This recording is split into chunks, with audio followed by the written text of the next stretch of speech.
I read 8 books this month. Let's discuss.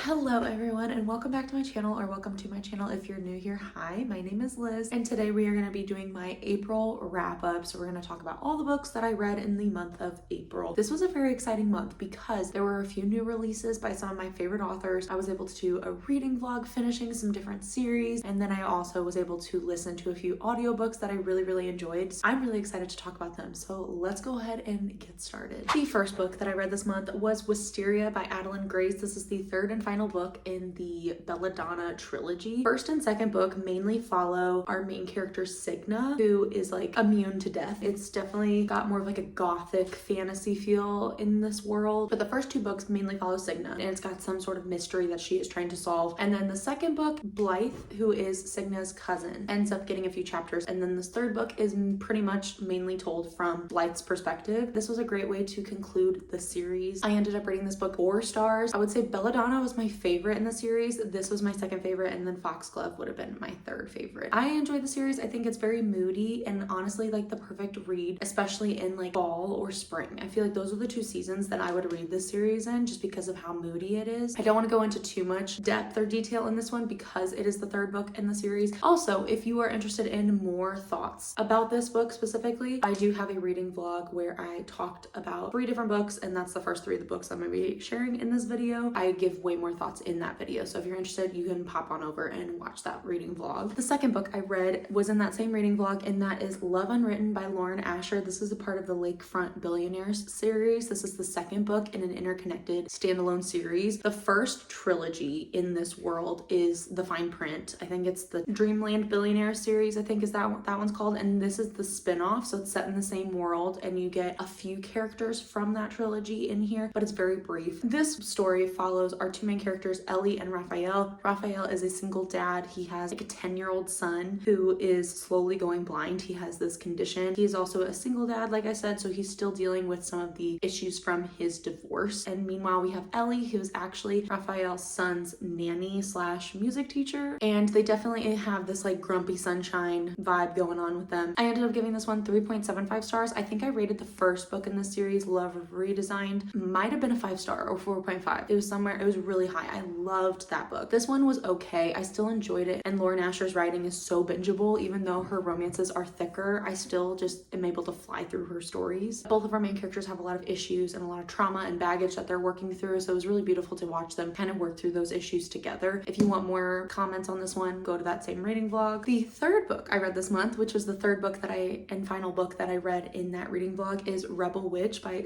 Kristen Ciccarelli. This is the second and final book in the Crimson Moth duology. I love this duology so much. I ended up giving Heartless Hunter, the first book, 5 stars. This one I ended up giving 4.5 stars. I don't want to say too much about this world because, like I said, it is the second book, but you do pick up like a month or 2 after the first book ends, so that's kind of like the timeline you're getting in this one. I thought it was fast-paced from start to finish. The tensions were high, the yearning was high. I loved it. I love this world. Basically, you're following a witch and a witch hunter who are trying to navigate this world where witches are hunted, and our main character, who's the witch, she tries to save other witches, and she slowly is falling for the head witch hunter. To me, it feels like Bridgerton mixed with Robin Hood. That's always the vibe that I've gotten from this duology. Because it is set, it kind of feels like Regency era with the way they describe the outfits and like courting each other and things like that. Highly recommend this series. I loved it. The fourth book I read this month was Sunrise on the Reaping by Suzanne Collins. This is the 5th and final book, I believe, in the Hunger Games series. This is Haymitch's story. So if you've read the original Hunger Games trilogy, Haymitch is Katniss and Peeta's mentor in the Hunger Games. This one actually takes place timeline wise. This is like the second book kind of. So the prequel, which was Ballad of Songbirds and Snakes, that's like the 10th Hunger Games, I believe, and it follows President Snow. This one is Haymitch's story, which is the second Quarter Quell. This is the 50th Hunger Games, I believe. And then Hunger Games, the original trilogy with Katniss and Peeta, that is the 74th and 75th Hunger Games. I really enjoyed this book. I feel like Suzanne Collins did such a great job wrapping up this series and this world that we're in. She just knows how to write her characters and also to give commentary on the world we're in and like political commentary, but wrapped up in a dystopian world. I thought it was done really, really well. I really loved it. I ended up giving this one 4 stars. The only reason why I didn't rate it higher, because I've always loved Haymitch. He's always been like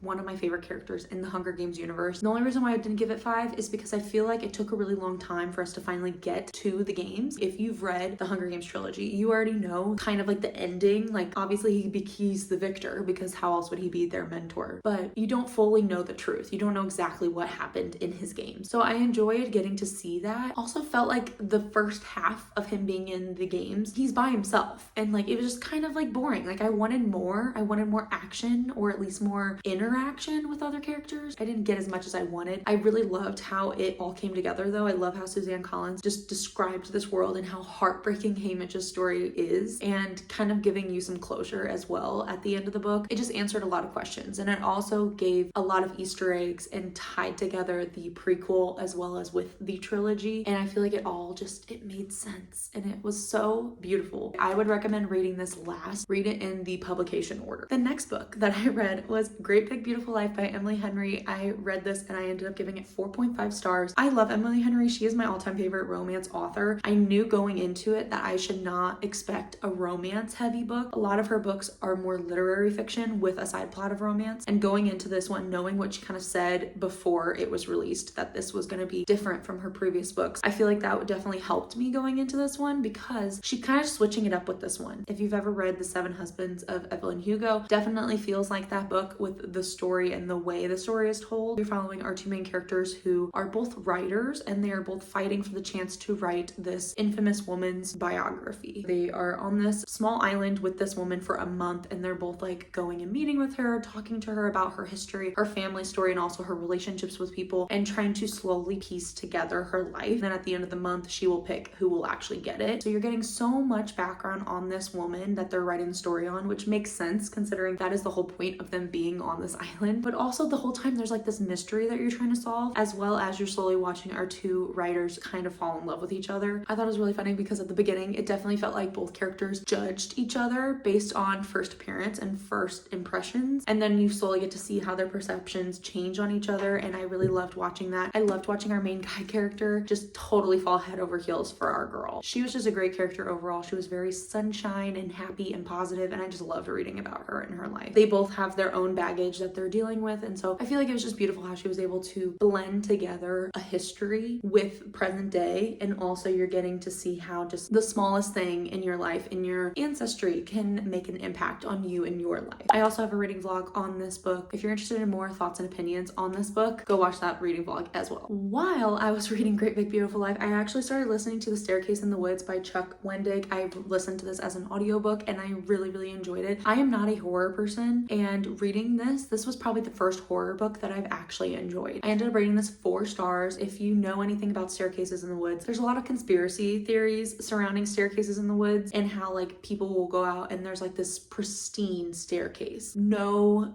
dirt, no blemishes, nothing on these stairs, and they are in perfect condition in the middle of the woods, and people are like, where did these come from? People tell stories about like if you walk up the stairs, they're like transported to a different like dimension. It like goes into all of that if you ever look up the different conspiracy theories, and that's what drew me to this book. I really, really wanted to listen to it because I know a lot about it. This is the first horror I've seen that is kind of surrounding that content. You're following a group of friends where one of the friends ended up disappearing after climbing one of these staircases in the woods when they were teenagers. Many, many years later, it's decades later, and these friends are coming back together in order to reunite and also trying to find their friend at the same time. I don't want to say much more because I feel like that could spoil things, but it was just done really, really well. If you don't love a lot of gore in your horror books, I think this would be a really great option for you. It's very unsettling, and I feel like overall it had like a great message behind the story. All my questions were kind of answered by the end of this book, so highly, highly recommend this one. Next, I read The Sirens by Amelia Hart. This is the second book that comes out after Wayward. You can definitely read this one before you read Wayward. I would recommend reading Wayward first and then going into this one, because then you kind of understand Amelia Hart's writing style and the way she does like her formula with her books. But what I really, really love about her books is that I always feel so hopeful and empowered by the end of them. You're getting to see lots of different women's stories and how they interconnect and how a person's history could impact their future. I just really love her writing style. It's done so well, so beautifully. This story is following 3 different women. The first woman, she lives, I think it's like in the 1800s, and it's her and her twin sister are being transported from, I think, Ireland, I believe, to Australia. So this is like when Australia was being colonized. I feel like the author does a great job putting some spotlights on certain things that happened during that time that a lot of people probably don't know in the history books. Our 2 main characters are being taken on this ship with a bunch of other women who are all like some sort of criminal, at least in their society, what would be considered a criminal. So they're on this voyage. So her whole storyline takes place during that voyage. Another girl, she is in present day, and basically what happens is she wakes up, she finds out that she was sleepwalking, and she wakes up and she's in the middle of choking her ex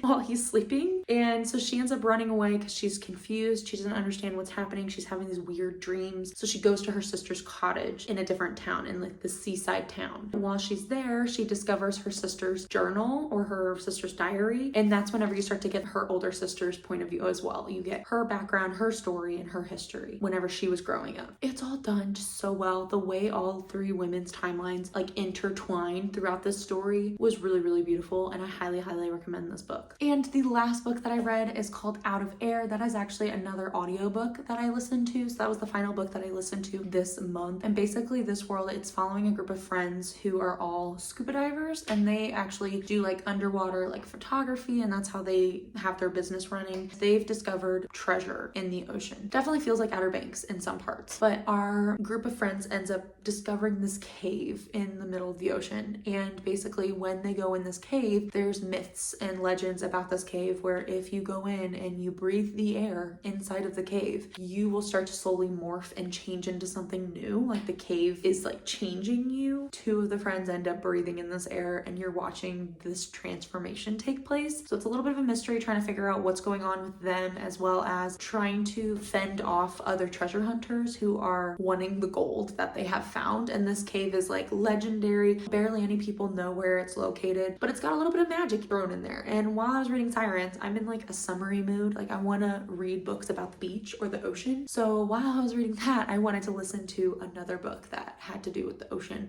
And so Out of Air just kind of like scratched that itch for me a little bit. I ended up rating it 3.5 stars. I thought it was done really well as audio, and I would recommend it, especially as like a summer read for anybody who enjoys Outer Banks and a little bit of magic.